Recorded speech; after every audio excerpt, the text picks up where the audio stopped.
11वीं क्लास के स्टूडेंट्स, आज की वीडियो बहुत ही स्पेशल है क्योंकि आज की वीडियो पिछली वीडियो थोड़ी अलग है। आज की वीडियो में मैं आपको बोर नहीं करूंगा। उस पीडीएफ के थ्रू पढ़ाने के लिए मैं आपको शॉर्ट और कम शब्दों में पूरी स्टोरी समझाने वाला हूं, जिस चैप्टर का नाम है द रेड ट्रैप। अगर पिछली 3 वीडियो नहीं देखी है तो डिस्क्रिप्शन में लिंक है, जाके देख लीजिएगा। आज की वीडियो जो आधारित है वो है the lesson number 4 red trap, जिसको लिखा है सेल्मा लेगरलॉफ ने। इस कहानी के अंदर में हम जानेंगे कि इसके अंदर क्या क्या चीजें हैं और क्या क्या बातें हैं, और ये स्टोरी किस तरह से आपके लिए फायदेमंद होगी, आपके एग्जाम के लिए फायदेमंद होगी, और इस स्टोरी में क्या क्या चीजें हैं जो आपके जीवन में भी बहुत ही ज्यादा फायदा पहुंचाएंगी। तो बिना देरी के चलिए वीडियो स्टार्ट करते हैं। दोस्तों, ये कहानी है एक ऐसे व्यक्ति की जो चूहेदानी बनाकर बेचा करता था। यहां वहां से तार इकट्ठा करके वह चूहेदानी बनाया करता था। चूहेदानी का कामकाज उसके लिए इतना फायदेमंद नहीं था, इसीलिए वह इसके अलावा फेरी लगाया करता था और भी बहुत सारे छोटे मोटे काम किया करता था। लेकिन उसके बावजूद भी उसकी जरूरतें पूरी नहीं हो पाती थी। इसी कारण वे भीख भी मांग करता था और छोटी मोटी चोरी भी किया करता था।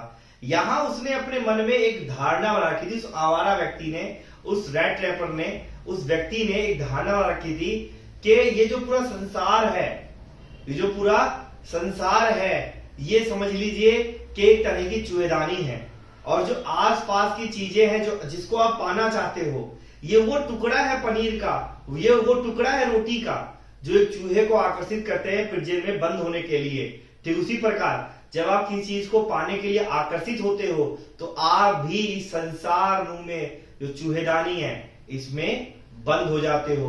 तो एक अलग सी धारणा उस आवारा व्यक्ति के मन में पहले से ही व्याप्त है।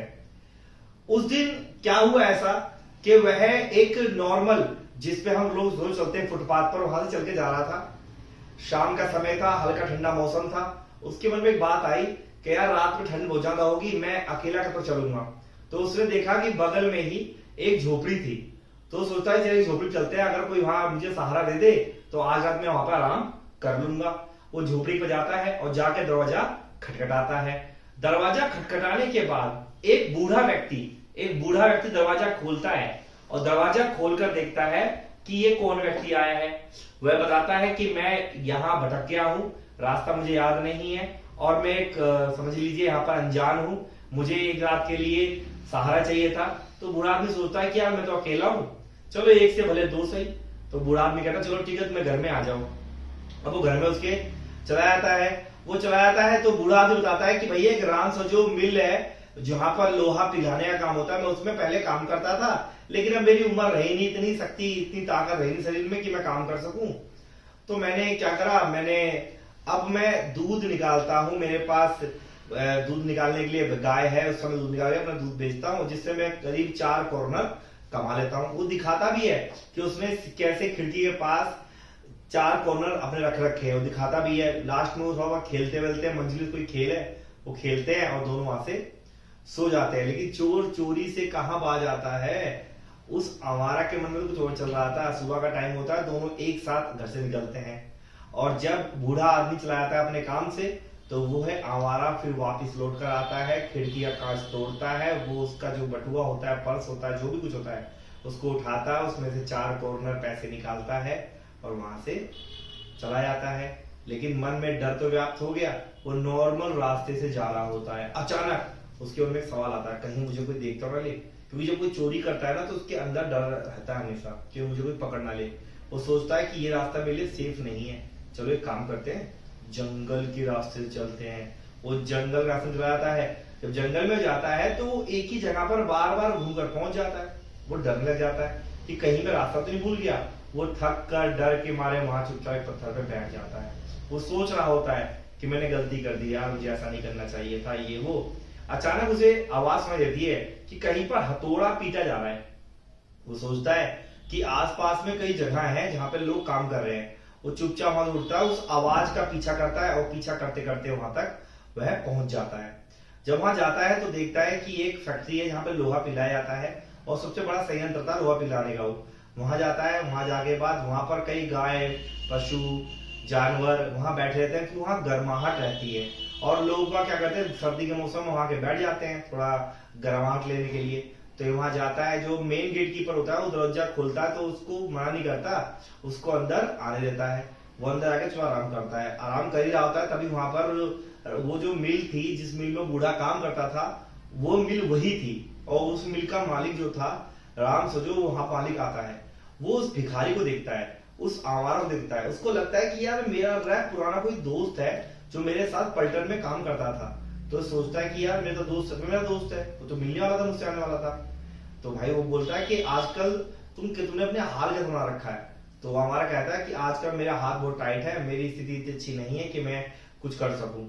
तो लेकिन यहाँ पर हमारा तो वो बता रहा है जो उसके साथ में है, लेकिन मिल का मालिक समझ रहा है कि ये तो मेरा कोई पलटन का पुराना दोस्त है।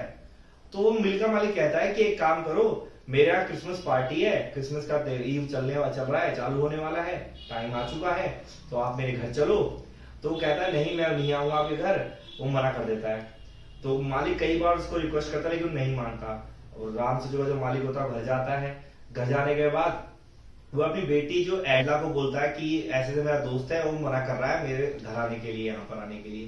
तो एडला कहती है चलो ठीक है मैं जाती हूँ। वो वहां जाती है भाई, वहां जाकर इसको बताती है कि आपको आना चाहिए, रिक्वेस्ट करती है और बड़ी ही उससे शालीनता से बात करती है। अब भाई लड़की बोलेगी तो कैसे मना करेगा वो। तो आवारा ने कहा चलो ठीक है मैं आऊंगा। आवारा वहां जाता है, वहां जाने के बाद उसकी हालत बहुत खराब होती है।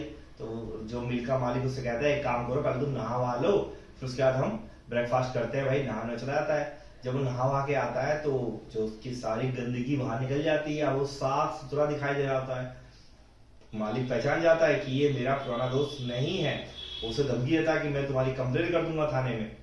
अब वो और डर जाता है, सोचता है कि अगर पुलिस वाला आ गया, न्यायाधीश आ गया तो मुझे जेल हो जाएगी, जबकि मैंने तो कुछ किया ही नहीं है, तुमने बुलाया मैं आया। और जब वहां पार्टी का टाइम होता है तो उसको उस आवारा को दिखाई देता है कि वो बूढ़ा आदमी जिसके उसने पैसे चुराए हैं। वो डर जाता है, उसके मन में बहुत सा ख्याल आते हैं। उसका मालिक उसे कहता है तुम अभी के अभी यहां से निकल जाओ। एडला कहती है नहीं, क्रिसमस के त्योहार पर आए हो, आप यहीं रुकिए और आप त्योहार मना के जाइए। इतनी बात कहती है वो एडला। उसका मन भर जाता है। आवारा सोचता है कि मेरे से आज तक किसी ने इतनी इज्जत से, इतने प्यार से बात नहीं करी। तो वह वहां रुकता है। उसके बाद वो जाते हैं, चर्च वगैरह जाते हैं। जब वापिस आते देखते हैं कि आवारा वहां नहीं होता। नौकर बताता है कि आवारा तो चला गया। वो डर जाता है, कहीं ऐसा तो नहीं कि वो सब चोरी कर लिया उसने हमारे घर से। वो डर के मारे अपना सब चेक करता है कि सब में चोरी तो नहीं घर में वाई हो गई भाई। लेकिन वो कहता है नौकर कि नहीं, हमारा खाली हाथ गया, कुछ लेके नहीं गया। हाँ लेकिन एडला के लिए एक लेटर और एक छोटी सी कोई गिफ्ट छोड़ गया है। तो एडला कहती है लेटर कहाँ वाला।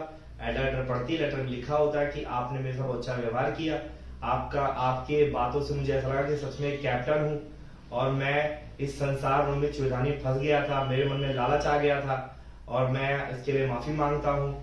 और उसके बाद एडला के लिए वो एक छोटी सी तारों की बड़ी सुंदर सी चुड़ानी छोड़कर जाता है। और वो पैसे जो उसने चुराए थे वहां से, अब वो 4 कॉर्नर थे या 10 कॉर्नर, थोड़ा इसमें डाउट है, लेकिन उसने जो पैसे चुराए थे वो पैसे उसे वापस कर देता है और बताता है कि ये पैसे उस व्यक्ति के हैं।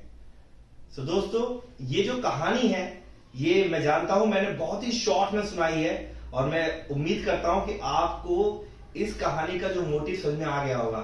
ये कहानी आपको बताना चाहती है कि लालच सबसे बुरी बला है और आपको लालच से बचना चाहिए। अगर आप लालच कर रहे हो, जब लालच एक लिमिट को पार कर लेती है तो समझ लीजिए अब वो आपके लिए फायदेमंद नहीं है, वो आपको सिर्फ और सिर्फ नुकसान पहुंचाएगी। इस बात को याद रखना। इस चैप्टर में जो इंपॉर्टेंट क्वेश्चंस है वो मेरे हिसाब से एक है इसमें करेक्टर स्केच ऑफ पैडलर, जो पैडलर है जो आवारा है उसके बारे में। दूसरा इसमें क्वेश्चन बनता है कि वो जो एडला है, एडला का करेक्टर स्केच आ सकता है इसके अंदर। And the meeting of एडला and peddler, एडला peddler जो मीटिंग होती है उस मीटिंग पे क्वेश्चन आ सकता है। ये 3 question is very very important. 1 sketch of peddler, second जो मीटिंग है एडला पैडलर की वो, और थर्ड करेक्टर स्केच ऑफ एडला। ये 3 question is very very important. आप इन 3 क्वेश्चन तैयार कर लीजिएगा। दोस्तों आज के लिए इतना ही, मिलेंगे अगली वीडियो में, तब तक के लिए आप सभी को जय हिंद।